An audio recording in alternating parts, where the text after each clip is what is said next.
A kingdom divided against itself cannot stand. The lesson that we need to learn on a lot of different fronts, but it's also one that any oppressed minority that is fighting for its rights needs to keep very close to its heart. Because the goal of any controlling power structure is to divide any opposition that could ever arise against it. As we continue our celebration of Pride Month, we're going to talk today about why wedges are being driven within the LGBTQIA plus community to try to take the LG off the front and leave everyone else behind so that the patriarch can flourish and have its way. So let's talk about divisions and why they are actually harmful to us as we walk together down creation.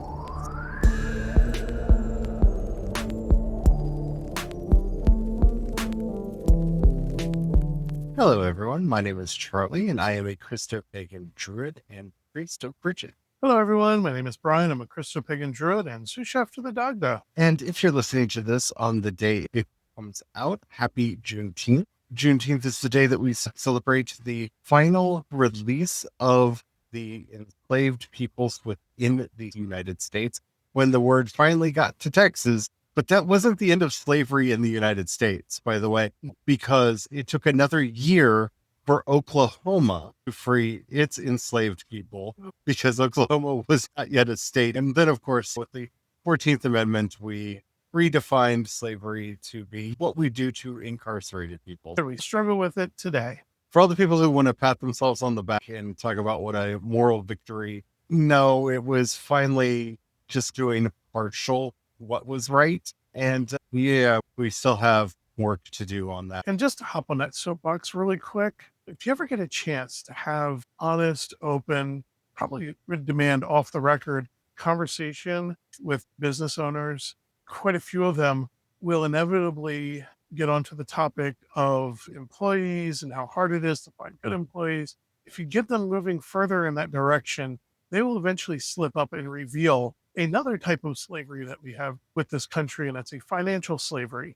They literally look for somebody who's hungry enough to work. Yes. They want a financial slave to work for them. It's what Lincoln called wage slavery. It's slavery. It's atrocious. It is appalling. Being a business owner for quite some time, I got to sit in on some of these conversations and listened with horror on the inside, like going, oh my gosh, this is the mindset, and realizing that a lot of them don't even realize that's the mindset. Capitalism is problematic.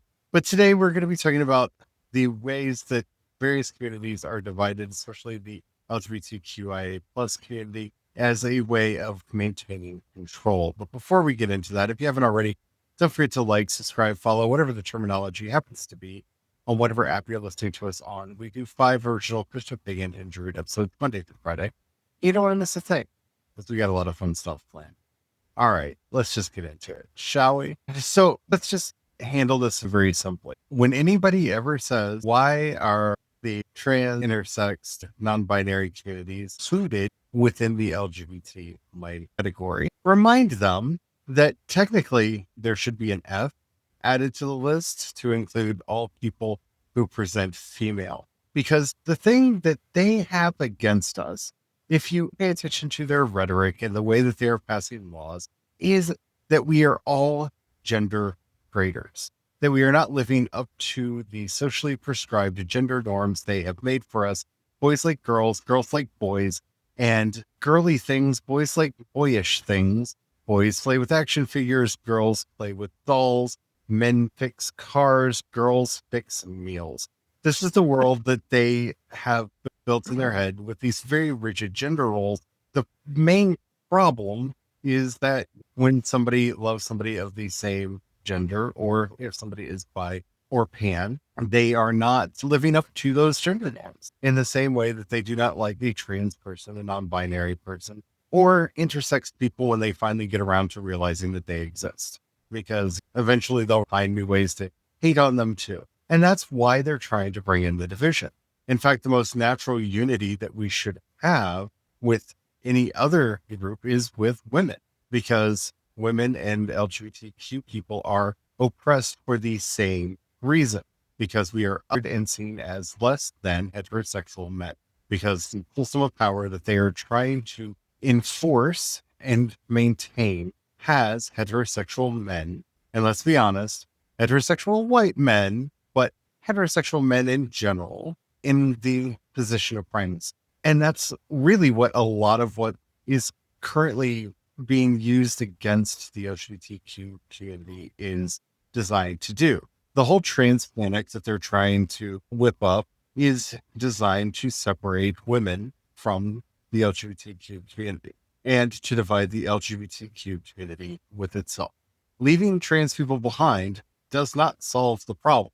It just emboldens and empowers our collective enemies to come after all of us. Even this is where I have to be careful not to get myself all worked up, because whenever the conversations in line with this division pop up in my head, I start getting a Jay-Z song playing in my head because it's so to the point.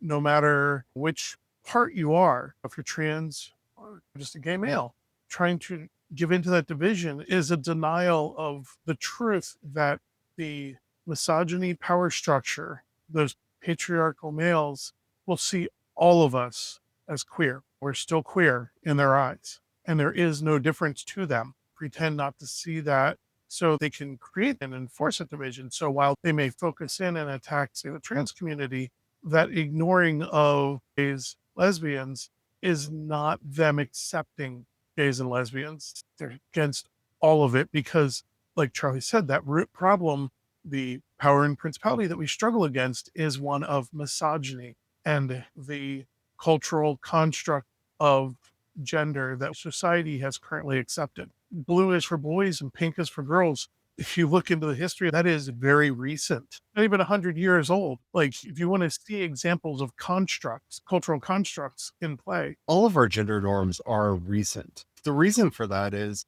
the 1940s, we were doing a little thing fighting the Second World War. Most of the men were deployed and the women had to go into the workforce doing construction jobs, and they were building planes and trains and automobiles. They were building tanks. They were doing a lot of work that when the soldiers came home, they had to rigidly and carefully construct the ideas and ideals of gender so that those were jobs that were manly, masculine, unfeminine, to push these women back out of the workforce. That's it. That's where this comes from. And yeah, we can go into the history of misogyny and whatnot. I'm not saying that misogyny did not exist before the 1950s. What I'm saying is our current constructs are all born out of this time period. The nuclear family was born because the housing industry wanted to sell more houses. Traditional families included the grandparents.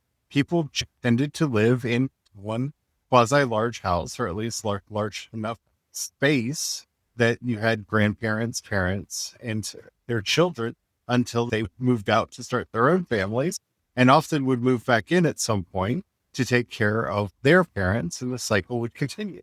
That is what the traditional American family looked like prior to the Second World War. In the 1950s, we redefined this using a very popular term of the day, the nuclear family, where we have centralized families around a father who knows best. They did an entire TV show about it, the mother and their 2.5 kids and a dog. This was a radical redefinition of the family unit that has had numerous problems sewn into our society ever since. If you want to talk about the modern loneliness epidemic, here's one of the places where it starts, because our elders are then left alone to their own devices. They're no longer living in the wider family context. And a lot of families now in their suburban homes do not have room to have them come live with them. Entire industries are born, the divisions are wide. And as they're redefining these roles, the woman, of course, has to stay at the home and take care of the kids. Not saying homemakers did not exist before the 1950s, but the professionalizing of the ideal of the homemaker really comes into its own in the 1950s, because now there are products that you can sell directly to these women to make more money and to ensure that they're living in their proper gender roles and staying in the home. We really struggle with this idea of permanence. And you can see this just over the last couple of years, how radical changes that came about as a result of the pandemic, as people are trying to forget that the pandemic happened so that they don't have to deal with the repressed trauma that, let's face it, Yeah. so many have. They Yeah. are just going along with this new normal and pretending it's always been this way. I think one of the most upsetting thing that I've discovered in adulthood is that Big Brother from 1984 is not so much an oppressive government system as it is our desire to stay willfully ignorant and not have to deal with our own pain. Yeah, it really makes me, I don't know if angry is quite the right adjective at the Matrix, because it's, I think back to those lines where the slightly discomforting comfort of living in the Matrix is this desire in a lot of people. And it's, oh my gosh.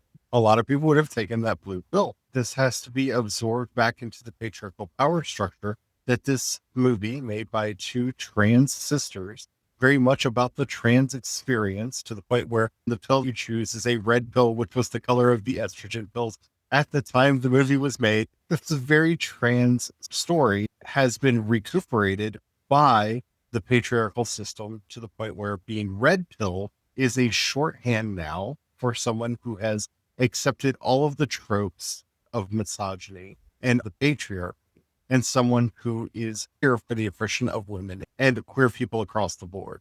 This is how systems work. We need to see that, because when we talk on this podcast about fighting against powers and principalities, this is what we're talking about. This is how you see what those powers are. The message of this film was so dangerous to the people it was directly addressing. If you don't understand that the Matrix is addressing the patriarchy, there are no women in control of the Matrix. All of the agents are men, every single one of them, and they are under the control of the architect, who is, surprise, the old man in the sky. Messaging is not complex to the point where it's hard to see. It's very overt. In fact, one of the core rogue elements in the Matrix itself was female. You have the Oracle being the first female rogue computer program that we run into. We have the relationship between Trinity and Neo being very core to the system. And of course, originally Switch was supposed to be trans in the movie, but the studio wouldn't allow that to happen. You can see how this story has to be recuperated. It has to be taken back in by the system that wants to have control. And so they take an idea like we need to protect children and then say, and to do, we cannot listen to their doctors, and we cannot do the things that has been scientifically and clinically proven to save lives, because we're going to either make up or exaggerate risks to those children. The Supreme Court has upheld the Tennessee laws saying that it is illegal to give gender affirming care to minors, meaning that in the name of stopping permanent alterations to their body that could cause future psychological damage, they are requiring them to go through a puberty that will cause permanent physical changes to their bodies that will cause them permanent psychological damage. Yeah, sometimes like natural course of things is not good. Measles is technically the natural course body goes through once you get infected. But we all agree as a society, doctors looked into it. This is something we should prevent, should cure, should treat, and not just leave somebody to suffer through. There are many examples of that. This is That argument always upsets me. They're saying they're going to protect them from the very thing that they're also subjecting them to. This is where we need to understand the difference between the desire to protect wildness and innatity and protecting nature. We don't want to protect nature in a lot of instances. All plagues are natural and we want to stop them. Full stop. Malthusians think that plagues should be allowed to run their course. People that do not see the entire universe as a zero-sum game typically do not want to see plagues run their course. They want them to be stopped.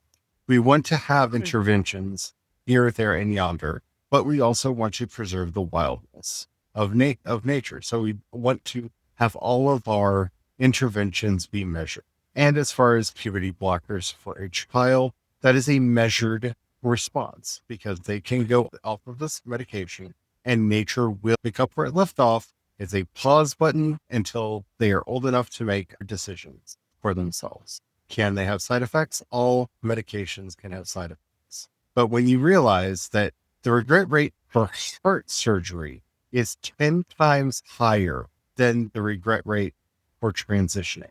Just think about that for a minute. Heart surgeries, those things that you either have done or you not, has a 10 times greater regret rate. People regretting that they had the surgery that prolonged their lives. Yeah. That's astounding. That's just beyond comprehension. And when you look at the regret rate for surgeries compared to people who regret transition, the numbers are higher for everything that is not transition. And yes, we want to honor people who do for honest and good reasons, but most of the people who do so because society is terrible to them beyond words. And they find that living a true and honest life is causing them more suffering. They're literally tortured into Kind of torture. accepting a different kind of torture.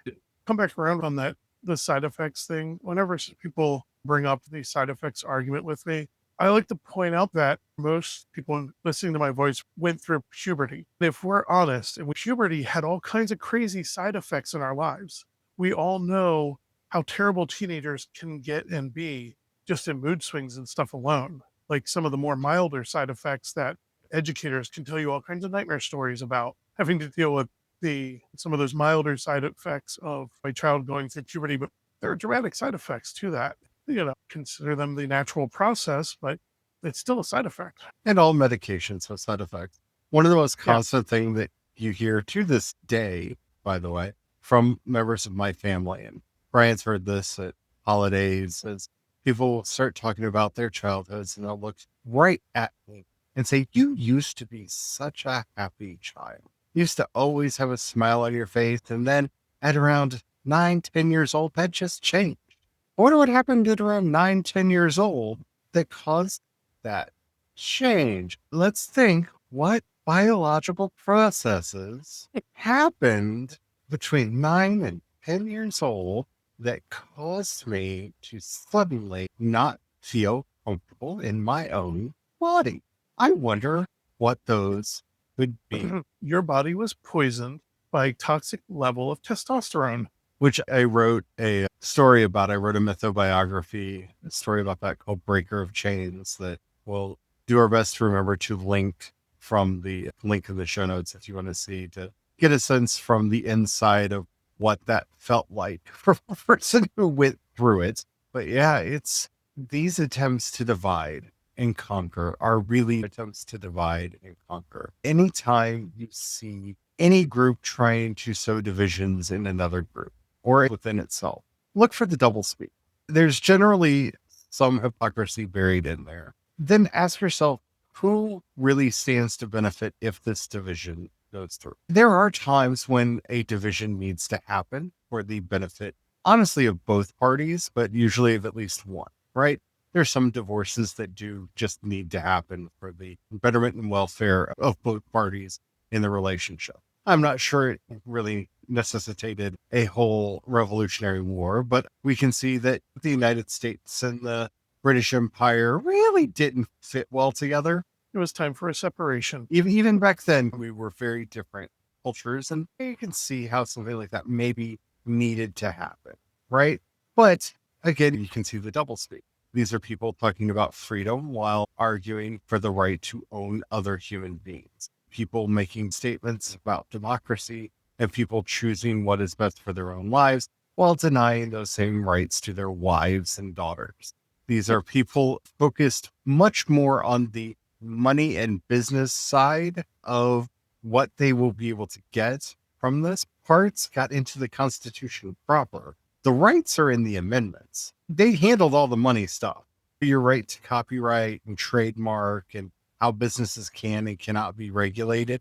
That's all in the Constitution proper. You had to come back later and go, oh, yeah, these 10 rights, we need to make sure they get put in there too. By the way, there are also individual rights, even though all the initial documents are very bold in that this is being done for individual rights. Look for the doublespeak, where they're talking out of both sides of their mouth and saying very contradictory things. When you see who will actually benefit See if that's a thing that should actually happen. The only thing that would happen if we broke the LGB away from the team is that it's easier for them to come after all of us. If they actually drive a wedge between the LGBTQIA plus community and women, it makes it easier for them to come after all of us.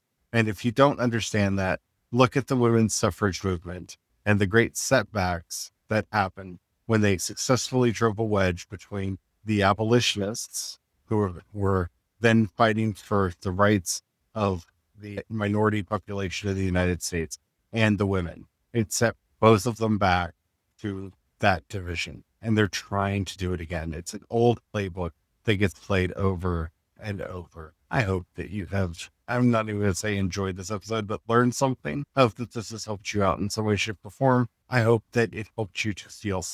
I would love to know your thoughts about all of this.